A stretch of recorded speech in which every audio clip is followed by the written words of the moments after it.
जिंदगी में बड़ी कामयाबी पाने के लिए हमेशा छोटे छोटे बदलाव की ज़रूरत होती है। नमस्कार दोस्तों, मैं हूं आशुतोष और आपके अपने चैनल स्टेलर फार्मिंग पे आपका स्वागत है।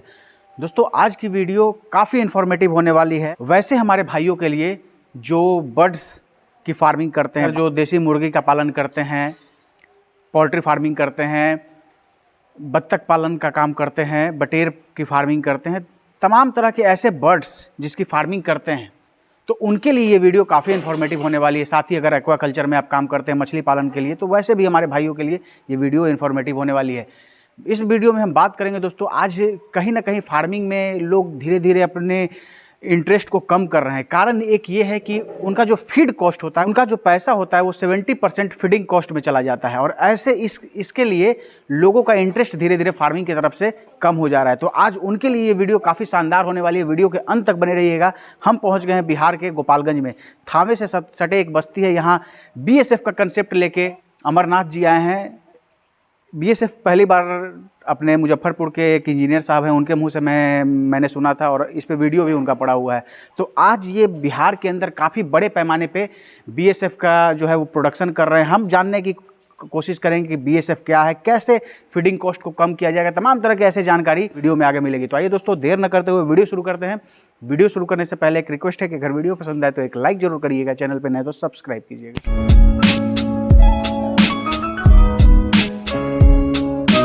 सर, हमारे चैनल पे आपका स्वागत है। सर, आपका भी मेरे फार्म पे स्वागत है। सर, सबसे पहला सवाल, ये BSF क्या है वो हमारे दर्शकों को एक्सप्लोर करके बताइए। BSF actually black soldier fly एक प्रकार की अमेरिकन मक्खी है जो भारत में, अभी दक्षिण भारत में तो बहुत इस पे काम हो रहा है, लेकिन बिहार यूपी में बहुत ही कम है।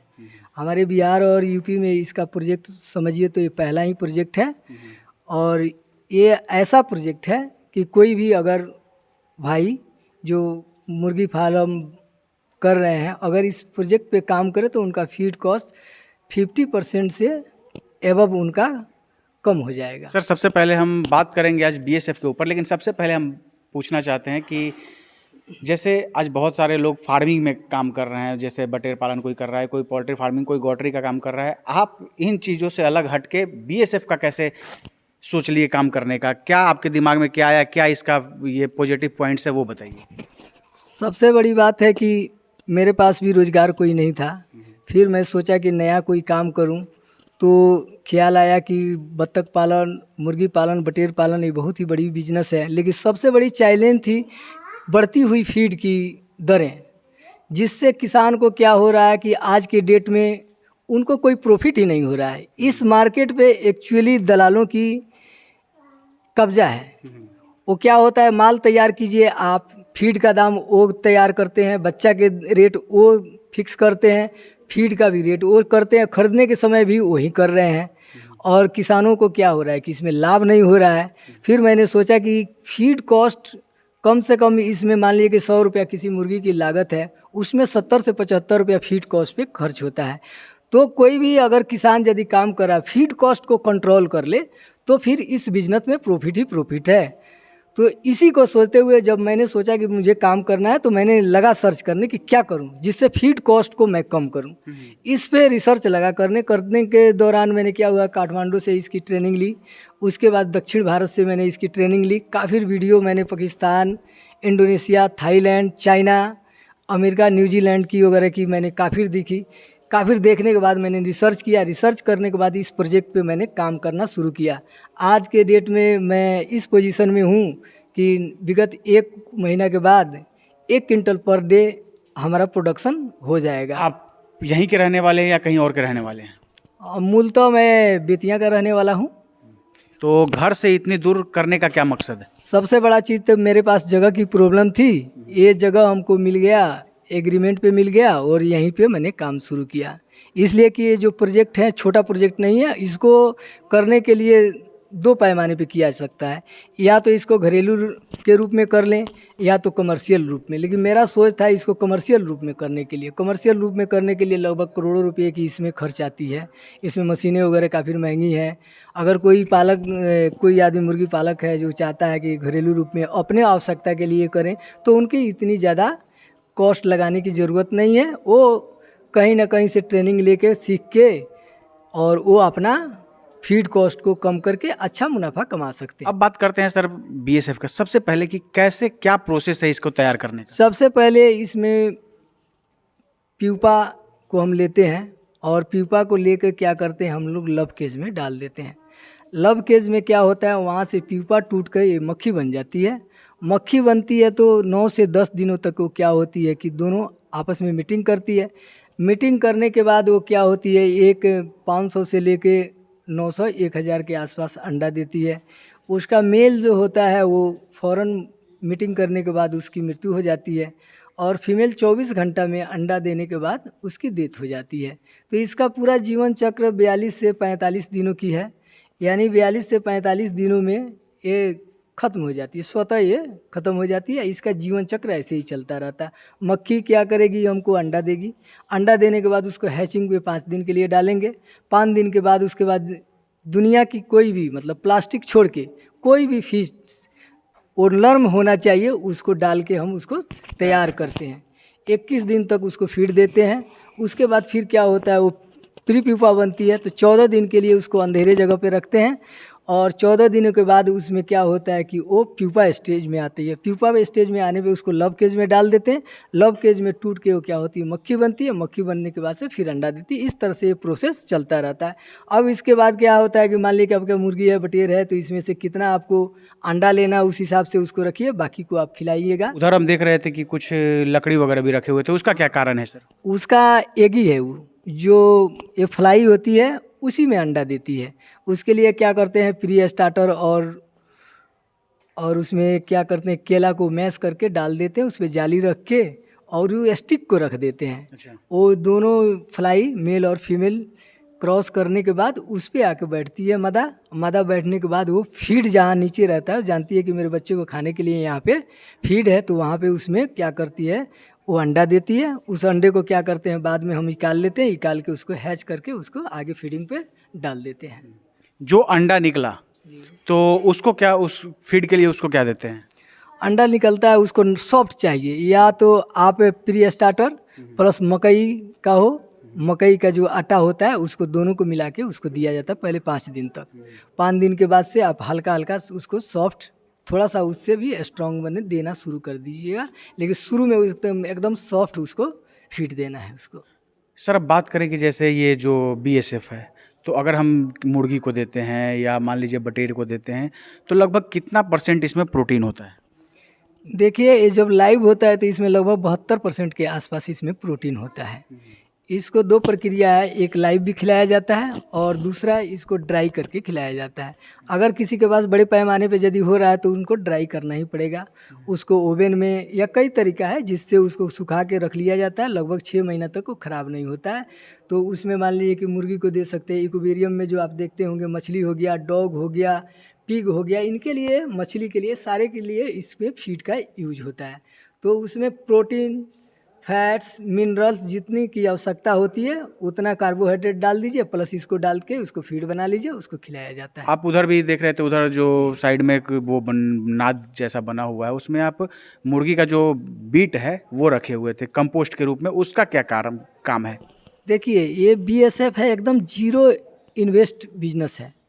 यानी कोई भी आदमी किसान चाहता है तो ये जीरो इन्वेस्ट पे काम कर सकता है। मान लीजिए कोई मुर्गी पाल रहा है तो धान के भूसी या लकड़ी के भूसी और बीट जो होता है उसको भी खिला सकता है, उसको खिला के उसको पाल सकता है। मैं भी वही चीज़ खिलाता हूँ, उसमें मकई वकई का थोड़ा बहुत आटा डाल देता हूँ, प्लस उसको डाल के उसको खिलाता हूँ। उसको खाने के बाद से इसका हर चीज़ यूजफुल है। वो खाने के बाद हमको ऑर्गेनिक खाद भी देती है, जो इससे खाद वर्मी कंपोस्ट, इससे बढ़िया खाद नहीं हो सकता है। अच्छा।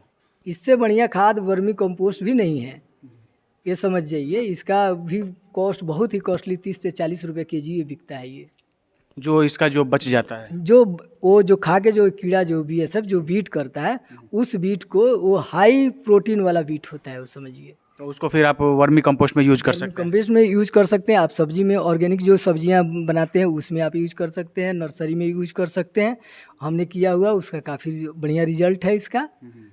इसका हर चीज़ यूजफुल है। इसका मतलब कुछ भी वेस्ट नहीं जाएगा, आपको कहीं ना कहीं उसका इस्तेमाल कर लेंगे। हर चीज़ इस्तेमाल की है इसकी, कोई चीज़ नहीं है जो बेकार है। जी सर, अब हम बात करते हैं अपने दर्शकों को लेकर, उनकी सुविधा के लिए कुछ सवाल हम कर लेते हैं। जैसे मान लीजिए कि आज के डेट में बहुत सारे ऐसे मार्जिनल फार्मर हैं जो 500-1000 बर्ड से वो काम कर रहे हैं, तो उनको अगर वो मान लीजिए अपने फीड कॉस्ट को कम करना चाहते हैं, ऑब्वियस सी बात है कोई भी आदमी चाहेगा, तो उसके लिए ये कितना मतलब बीएसएफ की ज़रूरत पड़ेगी?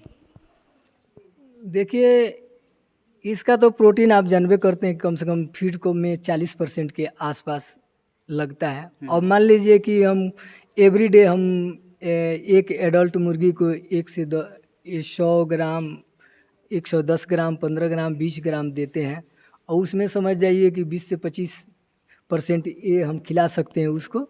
अब वो कितना पाल रहा है उस रेशियो से अपना वो खिला सकते हैं। 500 पाले, 100 पाले, 10,000 पाले, उस हिसाब से डेली इसको यूज कर सकते हैं। बाकी सब चीज़ वो इसको भी खिला सकते हैं। इसमें मान लीजिए कोई आदमी 1000 बर्ड पाल रहा है, तो अगर वो 50 ग्राम इसका बीएसएफ का एग लेके शुरुआत करता है, तो उस 50 ग्राम से लगभग 1.5 से 2 क्विंटल उसको प्राप्त हो जाएगा।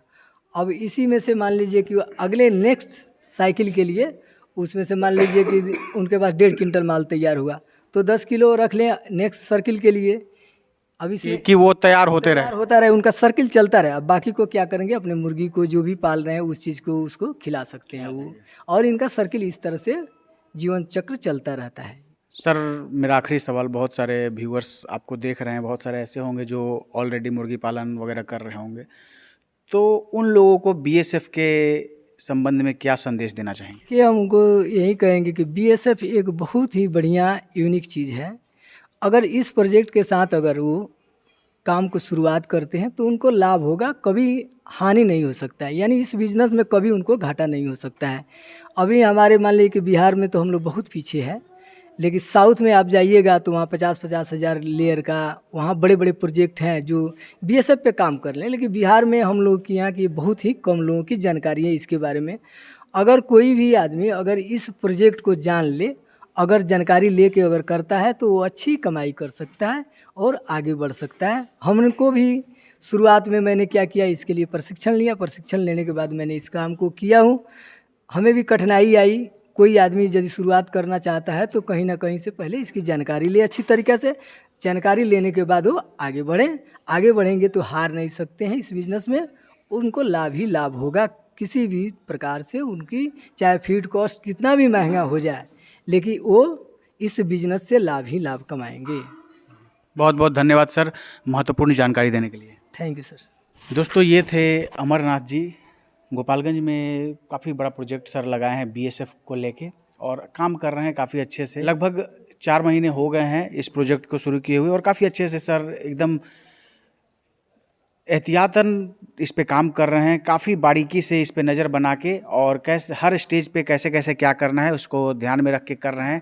इनका लक्ष्य है दक्षिण भारत के राज्यों में आज बीएसएफ काफ़ी प्रचलित है, तो उत्तर भारत में, उत्तर प्रदेश जैसे राज्यों में भी इसके प्रचलन को बढ़ाएं ताकि किसानों की आमदनी वास्तव में दुगनी हो और उनके लिए फार्मिंग प्रॉफिटेबल बिजनेस हो। दोस्तों आशा है ये वीडियो आप सबको काफ़ी पसंद आई होगी। फिर भी हो सकता है हमारे से कोई प्रश्न पूछने से रह गया हो या आपके अंदर कोई डाउट है तो कमेंट किया है, आप संपर्क कर सकते हैं, अच्छे तरीके से चीज़ों की जानकारी ले सकते हैं। दोस्तों आशा है ये वीडियो आप सबको काफ़ी पसंद आई होगी। अगर पसंद आए तो एक लाइक ज़रूर करिएगा, चैनल पर नहीं तो सब्सक्राइब कीजिएगा।